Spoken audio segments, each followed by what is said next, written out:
अस्सलाम वालेकुम दोस्तों, अपनी नेक्स्ट वीडियो के साथ आपको वेलकम करता हूं अपने इस चैनल में। उम्मीद है सब खैरियत से होंगे।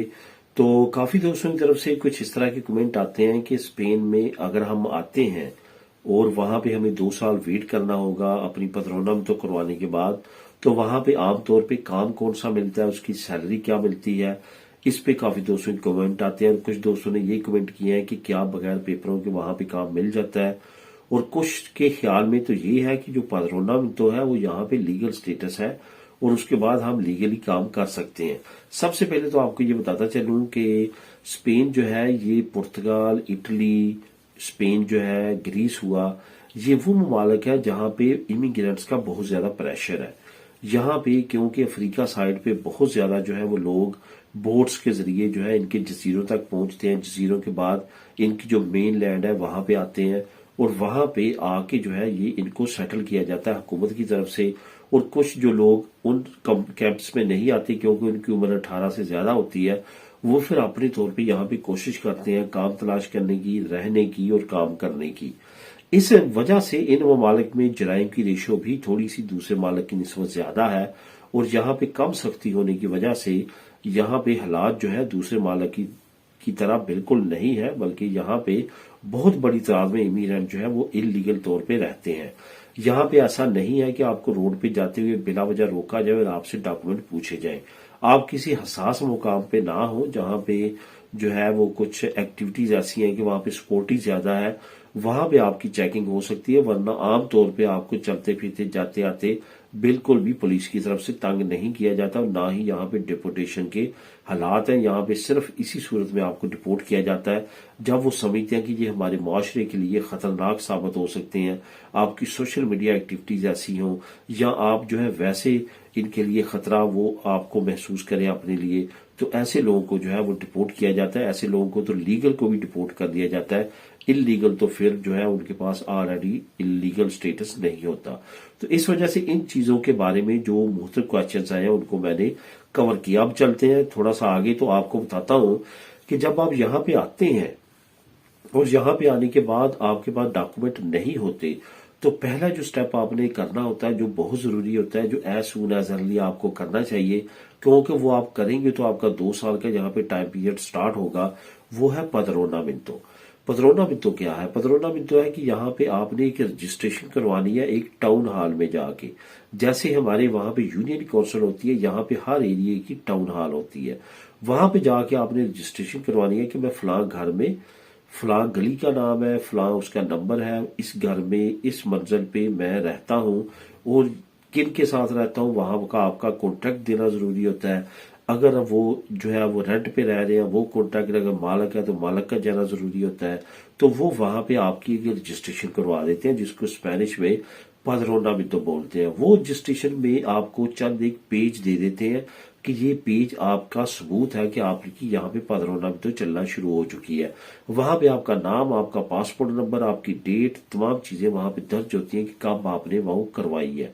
वो आपको चंद एक पेज देते हैं, जिसमें से एक पेज ऐसा होता है जिसको ले जाके आपने उसी टाउन हॉल के मुतलका उसी के नजदीक तरीन एरिया में एक हॉस्पिटल में जाना होता है, वहां पे मेडिकल कार्ड अप्लाई करना होता है। वो मेडिकल कार्ड भी बन के आपका उसी एड्रेस पे आएगा जहां की आपने पदरोनामिंतो करवाई है। ये चीजें आपने लाजमी तौर पे करनी है और ये पदरोनामिंतो का जो पेज है इसको संभाल के रखना है और इस पेज को आपने इस्तेमाल करना आने वाले वक्त में लाइब्रेरी कार्ड में, ट्रांसपोर्ट कार्ड में, इस तरह की दूसरी जगह पे अगर आप कोई अप्लाई करना चाहते हैं कार्ड, तो वहां पे ये आपकी पदरोनामिंतो आपके काम आएगी। अब बात आती है कि इससे आगे क्या है। ये याद रखें कि सिर्फ ये सबूत है कि आप यहाँ पे रह रहे हैं, ये सबूत नहीं है, ये कोई टैक्स नंबर नहीं है कि आप इस पे काम कर सकते हैं।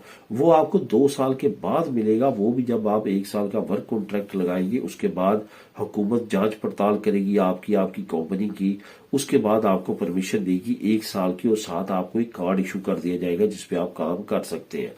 तो इस वजह से ये 2 साल का जो टाइम पीरियड ये आपने किस तरह गुजारना है, जो कि मेन क्वेश्चन है काफी दोस्तों का कि यहाँ पे कौन से काम है, कितनी सैलरी है, किस तरह से हम काम फाइंड कर सकते हैं, क्या इजी है, डिफिकल्ट है, इस तरह के डिफरेंट क्वेश्चंस हैं जिनको मैं अभी कवर करूंगा। ये याद रखें कि यहाँ पे आप इलीगल हैं, आपके पास सिर्फ एक सबूत है कि आप यहाँ पे पदरोनामिंतो किए हुए हैं और आपकी ये डायरेक्शन है और यहाँ पे आप रहते हैं। आपके पास टैक्स नंबर नहीं है, आप लीगली काम नहीं कर सकते, तो इसमें आपको किसी न किसी की मदद की जरूरत है।